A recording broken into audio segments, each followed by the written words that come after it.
Hi പ്രിയമുള്ള സുഹൃത്തുക്കളെ, വിശുദ്ധ ഗ്രന്ഥം എന്ന് ഒരു വിഭാഗം വിശ്വാസികൾ വിശ്വസിക്കുന്നത് അത് അവരുടെ വിശ്വാസമാണ്.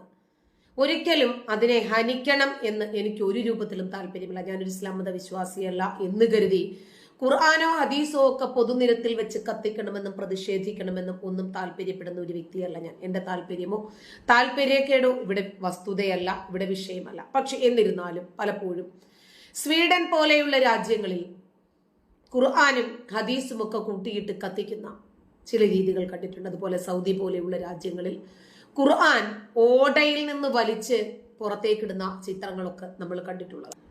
കുറച്ചു നാൾ മുമ്പ് സൗദിയിൽ നിന്നൊരു വാർത്തയുണ്ടായിരുന്നു. ഖുർആൻ അഴുക്ക് ചാലിൽ കൂടി ഒഴുകി നടക്കുന്ന ഒരു വാർത്ത. ഞാനത് ചെയ്തു.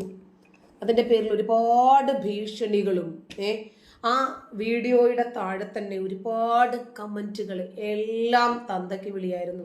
ഒരു വാർത്ത പോലും, നാട്ടിൽ നടക്കുന്ന ഒരു സംഭവം പോലും പറയാൻ പറ്റാത്ത സാഹചര്യമാണല്ലോ എന്ന് ഓർക്കുമ്പോഴാണ്.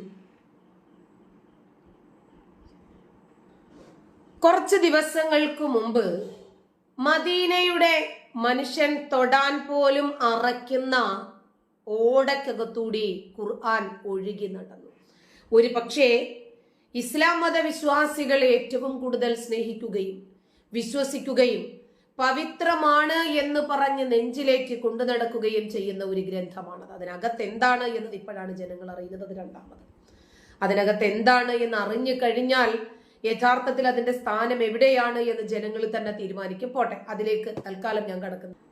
അതിനകത്തുള്ളത് എന്താണ് എന്ന് അവിടെ നിൽക്കട്ടെ. തൽക്കാലം ഇസ്ലാം മതവിശ്വാസികളുടെ മതവികാരം വ്രണപ്പെടുത്തുന്ന രൂപത്തിൽ ആരാണ് മദീനയിലെ അഴുക്ക് ചാലിൽ ഓടയിൽ ഖുർആൻ കൊണ്ടിട്ടത് എന്നതൊരു ചോദ്യമാണ്. അത് സാധാരണ നമ്മുടെ നാട്ടിലെ മാധ്യമങ്ങളൊക്കെ ആ വാർത്തയങ്ങ് മുക്കി. ഇനിയിപ്പോ ഞാനിത് പറയുവാണെങ്കിൽ ഞാൻ വെറുതെ പറഞ്ഞതാണ് എന്ന് പറയില്ലേ? അപ്പോൾ ആ വാർത്ത ഞാൻ നിങ്ങൾക്കൊന്ന് കാണിച്ചു തരാം. ഇതാണ് വാർത്ത. അപ്പോ മദീനയിലെ അഴുക്ക് ചാലുകളിൽ ഖുർആനുകൾ ഒഴുകി നടക്കുന്നു. ഓരോ വേസ്റ്റ് പേപ്പറുകൾ ഇടുന്ന, വേസ്റ്റുകൾ നിക്ഷേപിക്കുന്ന സ്ഥലങ്ങളിൽ ഖുർആൻ കൂട്ടമായി കൊണ്ടിടുന്നു. കീറിയും പറഞ്ഞും അതല്ലാതെയും ബൈൻഡോടുകൂടിയും അങ്ങനെയൊക്കെ കൂട്ടിയിടുന്നു. എന്തായിരുന്നാലും മദീന മിനിസ്ട്രി ഇത് അന്വേഷണ വിധേയമായ രൂപത്തിൽ എടുത്തിട്ടുണ്ട്. അവരിത് അന്വേഷിക്കാൻ തന്നെയാണ് തീരുമാനിച്ചിരിക്കുന്നത്. ഓക്കെ, അതവിടെ നിൽക്കട്ടെ. ഇന്ന് കോട്ടയം റെയിൽവേ സ്റ്റേഷനിൽ കണ്ട ഒരു കാഴ്ച വല്ലാതെ വിചിത്രമാണ് എന്ന് പറയാൻ പറ്റില്ല. ഇതിനെയും കേരളത്തിന്റെ അങ്ങോളം ഇങ്ങോളമുള്ള മുഴുവൻ തെരുവോരങ്ങളിലും മലയാളികൾ കാണാൻ കാത്തിരിക്കുന്ന കാഴ്ചകൾ കോട്ടയത്ത് തൽക്കാലം തുടക്കം കുറിക്കുകയാണ്. ഒരു കാക്ക കാണാം, എഴുതിയിരിക്കണമെന്ന് വായിച്ചു. കോട്ടയം റെയിൽവേ സ്റ്റേഷനിലെ കാഴ്ചകൾ. ഓക്കെ, പ്രതീഷ് വിശ്വനാഥാണ് പോസ്റ്റ് ചെയ്തിരിക്കുന്നത്. കാണാം.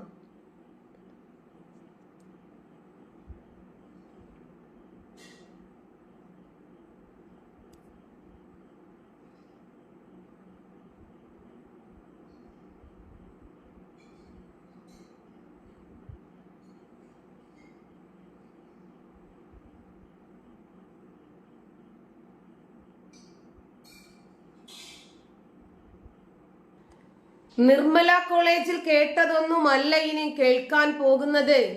ഞങ്ങൾ മെജോറിറ്റി ആയില്ലേ എന്നൊരു ചോദ്യം ചോദിച്ചില്ലേ പ്രതിഷേധത്തിന് വന്ന കുട്ടികൾ പ്രിൻസിപ്പളോട്? അതുപോലെയുള്ള ചോദ്യങ്ങൾ മുഴുവൻ നമ്മളിനി കേൾക്കേണ്ടി വരും.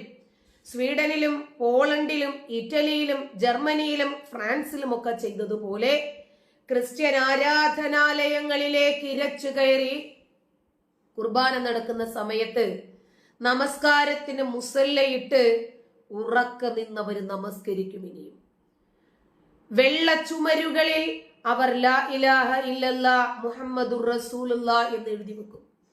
അല്ലാഹു അക്ബർ എന്നവര് കൂക്കി വിളിക്കും. പൂഞ്ഞാറ് കണ്ടതൊന്നുമല്ല ഇനി കാണാൻ പോകുന്നത്. ഇവര് ഭൂരിപക്ഷമാകുമ്പോൾ എന്താണ് ആ രാജ്യത്ത് നടക്കുന്നത് എന്ന് ഞങ്ങൾ വിളിച്ചു പറയുന്നത് എന്തുകൊണ്ടാണെന്ന് അറിയാമോ? ഇവര് ഭൂരിപക്ഷമായ രാജ്യങ്ങളിലൊക്കെ ഇവരുടെ ചില അടയാളപ്പെടുത്തലുകൾ ഉണ്ടായിട്ടുണ്ട്. അത് നന്നായി അറിയുന്നത് കൊണ്ടാണ്. ശരിക്കും ആ അടയാളപ്പെടുത്തലുകൾ മനസ്സിലായതുകൊണ്ടാണ് ചില മുൻകരുതലുകൾ എടുക്കണം എന്ന് തൊള്ള കീറി പറയുന്നത്. ഇവർ പെരുകുന്നതിനെ എന്തുകൊണ്ടാണ് നമ്മൾ ഭയപ്പാടോടുകൂടി കാണുന്നത് എന്നറിയാമോ? ഇവര് മാത്രമല്ല ഇസ്ലാമിലേക്ക് വരേണ്ടത്, മറ്റാരും ഇവിടെ വേണ്ട എന്നൊരു അജണ്ടയാണ് ഇവരിതിന് പിന്നിൽ നടപ്പിലാക്കാൻ ശ്രമിക്കുന്നത്. അതുകൊണ്ടാണ് മറ്റുള്ളവർ ഭയപ്പാടോടുകൂടി ഇവർ ഭൂരിപക്ഷമാകുന്നുണ്ട് കേട്ടോ.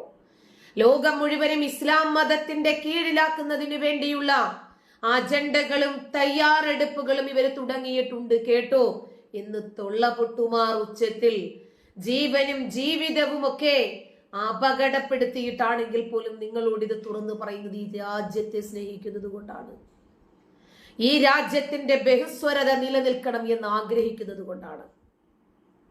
പിന്നെ ഉന്മൂലന സിദ്ധാന്തം എന്ന് പറയുന്നത് ഇസ്ലാമിന് മാത്രമേ ഉള്ളൂ. ഈ ഉന്മൂലന സിദ്ധാന്തം കാരണം ലോകം മുഴുവൻ ഇസ്ലാമികവൽക്കരിക്കുക എന്നതാണ് ഇസ്ലാമിന്റെ ലക്ഷ്യം എന്ന് പറയുന്നത്. അവരുടെ ആത്യന്തിക ലക്ഷ്യം തന്നെ ലോകം മുഴുവൻ ഇസ്ലാമികവൽക്കരിക്കുക. മൗലാന മൗദൂദിയുടെ ഖുർആൻ തഫ്സീറായ തഫീമുൽ ഖുർആനിൽ എഴുതിയിരിക്കുന്നത് ഈ ഭൂമിയിലുള്ള പുല്ലും പട്ടിയും പൂച്ചയും ജീവജാലങ്ങളും പക്ഷിമൃഗാദികളും സസ്യലതാദികളും ആകാശവും ഭൂമിയും കടലും കരയും എന്ന് വേണ്ട മണൽത്തരികളും ചെതലും ഉറുമ്പും എല്ലാം മുസ്ലിമാണെന്ന് എഴുതി വെച്ചിരിക്കുന്നത്. എല്ലാം മുസ്ലിമാണ്, അമുസ്ലിമായിട്ട് ആരുമില്ല. ഇതൊക്കെ ഇവര് പറയുന്നത് എന്താ? സസ്യങ്ങളും മൃഗങ്ങളും പക്ഷികളും പുഷ്പങ്ങളും എല്ലാം അള്ളാഹുവിന് സുജൂദ് ചെയ്യുന്നുണ്ട് എന്ന്. 5 നേരം തന്നെ ആയിരിക്കും അല്ലേ? അല്ല, അവര് ബാങ്കും ഇക്കാമത്തും ഒക്കെ വിളിക്കുന്നുണ്ടാകുമോ? സുജൂദും റുക്കുവും ഒക്കെ ചെയ്തിട്ട് മഴയ്ക്ക് വേണ്ടിയുള്ള നമസ്കാരവും മയ്യത്ത് നമസ്കാരവും ഒക്കെ ഇവരൊക്കെ ചെയ്യുന്നുണ്ടാവുമല്ലോ അല്ലെ? അറിഞ്ഞാ മതി. ഈ മുസ്ലിമാകാൻ തയ്യാറാത്തവരൊക്കെ മുസ്ലിമാക്കി പറ്റുള്ളൂ. മൃഗങ്ങൾ വരെ അള്ളാഹുവിന്റെ അത് നമ്മളുടെ ബാധ്യതയാണ് എന്നാണ് ഖുർആൻ പറയുന്നത്. അള്ളാഹുവിനു വേണ്ടി ലോകത്തെ മുഴുവനും ഇസ്ലാമിന്റെ കാൽ കീഴിലാക്കണം. സകലതിനും കഴിവുള്ള പടച്ചോൻ ഒരു കഴിവില്ലാത്ത മനുഷ്യനോട് പറയണടാ എനിക്ക് വേണ്ടിയിട്ടൊന്ന് മതമാക്കിയേക്കണെന്ന് ലോകം മൊത്തം സുജൂദ് ചെയ്യുന്നുണ്ടെന്നാണ് ഖുർആൻ എഴുതിയിരിക്കുന്നത്. പശുവും പട്ടിയും പൂച്ചയും ഒക്കെ അള്ളാഹു സുജൂദ് ചെയ്തുകൊണ്ടിരിക്കുകയാണ്. എന്തിനേറെ പറയുന്നത് സൂര്യൻ ഉദിക്കുന്നത് തന്നെ അള്ളാഹുവിന്റെ അർശിന്റെ അടിയിൽ പോയി സുജൂദ് ചെയ്തിട്ടാണ് സൂര്യൻ ഉദിക്കാൻ പോകുന്നത് എഴുതി വെച്ചിട്ടുണ്ട്. സൂര്യൻ അസ്തമിക്കുന്നതും ചെളിക്കുണ്ടിലാണെന്ന് ഖുർആനിലുണ്ട്. അള്ളാഹുവിന്റെ അർശം എന്ന് പറഞ്ഞാൽ അള്ളാഹിരിക്കുന്ന സിംഹാസനം. ഖുർആൻ 7:54 പറയുന്നത് ഇന്നമാ റബ്ബുക്കും അല്ലാഹുല്ലദീ ഖലഖ സമാവാതി വൽ അർള ഫീ സിത്തത്തി അയ്യാമിൻ സുമ്മ ഇസ്തവ അലൽ അർശി. അതിന്റെ അർത്ഥം നിങ്ങളുടെ രക്ഷിതാവായ അള്ളാഹു 6 ദിവസം കൊണ്ട് ആകാശങ്ങളും ഭൂമിയും സൃഷ്ടിച്ചു, പിന്നീട് അതിനെ കസേരയിൽ കയറി ഇരുന്നു എന്നാണ്. അത് നമ്മുടെ ബൈബിളിൽ നിന്ന് കോപ്പി അടിച്ചോണ്ടുവന്നാ. ബൈബിളിൽ എഴുതിയിരിക്കുന്ന ഉൽപ്പത്തി പുസ്തകത്തിൽ എഴുതിയിട്ടുണ്ട്. പിന്നെ 6 ദിവസം കൊണ്ട് യഹോവ ആകാശങ്ങളും കോപ്പി പോലെ കോപ്പി അടിച്ചപ്പോൾ മൊത്തം ഇങ്ങോട്ട് എടുത്തു. അങ്ങനെ തന്നെ അച്ചിലിട്ട് വാർത്ത സൃഷ്ടിച്ചു. 7-ാം ദിവസം വിശ്രമിച്ചു. ഈ വിശ്രമിച്ചു എന്ന് എഴുതുമ്പോൾ ദൈവം വിശ്രമിച്ചു. അള്ളാഹു വിശ്രമം ഉണ്ടോ എന്ന് ആർക്കും ചോദിക്കില്ല. അതുകൊണ്ട് പുള്ളി പിന്നെ മാറ്റി വെച്ചത് കസേരയിൽ കയറി ഇരുന്നു. ഇത് എന്തുകൊണ്ടാണെന്നറിയാമോ? ജീവൻ പണയപ്പെടുത്തിയിട്ടാണെങ്കിലും ശരി ലോകം മുഴുവനും മതവൽക്കരിക്കാനുള്ള അപകടകരമായിട്ടുള്ള ഇവരുടെ ലക്ഷ്യത്തെ പൊളിച്ചടുക്കുന്നത് സത്യം പറഞ്ഞിട്ട് ഈ തലയങ്ങ് പോകുന്നെങ്കിൽ പോട്ടെ എന്ന് വിചാരിച്ചിട്ടാണ്. ജീവിക്കാൻ ആഗ്രഹമില്ലായിട്ടോ ജീവിതം മടുത്തിട്ടോ ഒന്നുമല്ല. അങ്ങനെയൊക്കെയുള്ള ആരെങ്കിലും ഉണ്ടാവുമോ? ഇല്ല. ഇടയ്ക്കിടയ്ക്ക് നമ്മൾ പറയാറുണ്ടെങ്കിലും ജീവിതമൊക്കെ മടുത്തു, ജീവിച്ചിരുന്ന വലിയ കാര്യമൊന്നുമില്ല, വലിയ പ്രാരാബ്ദങ്ങളാണ്, ദാരിദ്ര്യങ്ങളാണ്, സാമ്പത്തിക ബുദ്ധിമുട്ടുകളാണ്, അങ്ങ് തീർന്നോട്ടെ. നിങ്ങൾ ഈ തല എടുക്കുന്നെങ്കിൽ എടുത്തിട്ട് പോടാ, ഇത്ര തന്നെ പറയാനുള്ളൂ. സത്യം തുറന്നു പറഞ്ഞതിന്റെ പേരിലാണ് എന്നൊരു ചാരിതാർത്ഥ്യം ഉണ്ടാകില്ലേ? ഒരു സമാധാനം ഉണ്ടാകില്ലേ? മതി, അത് മതി. പണി കഴിഞ്ഞപ്പോൾ ആകാശങ്ങളും ഭൂമിയും ഉണ്ടാക്കി പിന്നെ തന്നെയുമല്ല, ഖുർആൻ 8 സ്ഥലങ്ങളിൽ പറയുന്നത് കുൻ എന്ന് പറഞ്ഞാൽ ഉടനെ എന്തും ഉണ്ടാകുമെന്നാ. പിന്നെ കഷ്ടപ്പെട്ട് വിയർത്തൊലിച്ച് ആകാശവും ഭൂമിയും ഒക്കെ ഉണ്ടാക്കിയിട്ട് പടച്ചവൻ വിശ്രമിക്കേണ്ട കാര്യം ഉണ്ടായിരുന്നു? കുന്നവിടെ വർക്കായില്ല, ഒത്തില്ല. വിശ്രമിക്കാൻ വേണ്ടി തന്നെയാണ്. അപ്പൊ ഈ പിന്നെ ഇദ്ദേഹത്തിന് എല്ലാം മുസ്ലിം ആകണം, ലോകം മുഴുവൻ മുസ്ലിം ആകാതെ. ഒരു കാര്യമുണ്ട് കേട്ടോ, പക്ഷി മൃഗാദികൾ മുഴുവനും അള്ളാഹുവിന് സുജൂദ് ചെയ്യുന്നുണ്ട്. അവർക്കൊക്കെ അറ്റമുണ്ടോ എന്ന് അറിയില്ല കേട്ടോ. ഇത് നോക്കണം. കാരണം അറ്റം വെട്ടിയവന്റെ നിസ്കാരമേ പടച്ചോൻ സ്വീകരിക്കത്തുള്ളേ. അല്ല, ഇവരിങ്ങനെ പറഞ്ഞ് പ്രചരിപ്പിക്കുന്നത് കൊണ്ട് ചോദിച്ചതാ. ഇരിക്കപ്പെടുത്തിയില്ല.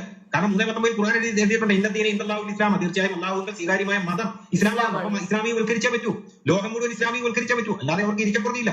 അതുകൊണ്ടാണ് ഇപ്പൊ പാലസ്തീനുകൾ കണ്ടില്ല 1948 പാലസ്തീന് ഇസ്രായേലിന് സ്വാതന്ത്ര്യം കിട്ടി. ഇതുവരെ അവർക്ക് ആ ഇസ്രായേലിന് ഒരു സമാധാനം കൊടുക്കുന്നുണ്ടോ? കാരണം കാരണം അവരുടെ പിന്നെ ഖുർആനിൽ യൂറോപ്യൻ രാജ്യങ്ങളെ അനുകരിക്കുന്ന ഇസ്ലാം മത രാജ്യങ്ങളിലല്ലാതെ മതം വലിച്ചെറിഞ്ഞിട്ടു മാനവികതയിലേക്ക് കുതിക്കുന്ന ഇസ്ലാം മത രാജ്യങ്ങളിലല്ലാതെ എവിടെയാണ് ആർക്കാണ് സമാധാനവും സന്തോഷവും ഉള്ളത്? ലോകം മുഴുവൻ ഇസ്ലാമാക്കണം, ലോകം മുഴുവൻ ഇസ്ലാമികവൽക്കരിച്ചേ പറ്റുള്ളൂ. അതുകൊണ്ടാണ് അവർ ഇങ്ങനെ യുദ്ധം ചെയ്യുന്നുണ്ട്. യുദ്ധം ചെയ്തുകൊണ്ട് എന്ത് കിട്ടിയ നേട്ടം? ഇപ്പൊ പാലസ്തീനികൾക്ക് ഒന്ന് തൂറാൻ ഒരു കക്കൂസ് പോലും ഇല്ല. ആകെ തകർത്ത് ഇപ്പോഴും എല്ലാം ഇസ്രായേൽ പിടിച്ചോണ്ട് പോയി. അത് പോട്ടെ, ഇറാൻ ജനതയുടെ ദാരിദ്ര്യം നമുക്കറിയാം. തുർക്കിയുടെ, സിറിയയുടെ, അഫ്ഗാന്റെ, ബംഗ്ലാദേശിന്റെ, പാകിസ്ഥാന്റെ ഉണ്ണാനുമില്ല, ഉടുക്കാനുമില്ല, കിടക്കാനുമില്ല, വെട്ടവുമില്ല. മതത്തിന് വല്ല കുറവുണ്ടോ? ബയോളജിക്കലി മതം വർദ്ധിപ്പിക്കുന്നതിന് വല്ല കുറവുണ്ടോ? ആയുധത്തിന് വല്ല കുറവുണ്ടോ? ഭീകരവാദത്തിനും തീവ്രവാദത്തിനും അന്യമത വിരുദ്ധതയ്ക്കും ലെവലേശം കുറവുണ്ടോ? എന്തുമാത്രം യുദ്ധം ചെയ്തു? പൊട്ടന്മാർക്കൊന്ന് ചുമ്മാ ഒന്ന് ചിന്തിച്ചാൽ മതി. ഞങ്ങൾ ഈ യുദ്ധം കൊണ്ട് എന്തെങ്കിലും നേട്ടം കിട്ടിയോ? 1967 വരെ ഇസ്രായേൽ എന്ന് പറഞ്ഞാൽ ചെറിയൊരു ഭൂമിയായിരുന്നു. 1948 പടച്ചോന്റെ സിംഹാസനത്തിന് താഴെ സൂര്യൻ പോയി സുജൂദ് ചെയ്യുന്നുണ്ട്. ചന്ദ്രൻ പിന്നീടായിരിക്കും അല്ലെ? 5 നേരമാണ്. അതല്ല, എല്ലാം കോൺഫ്ലിക്റ്റ് ആണ്.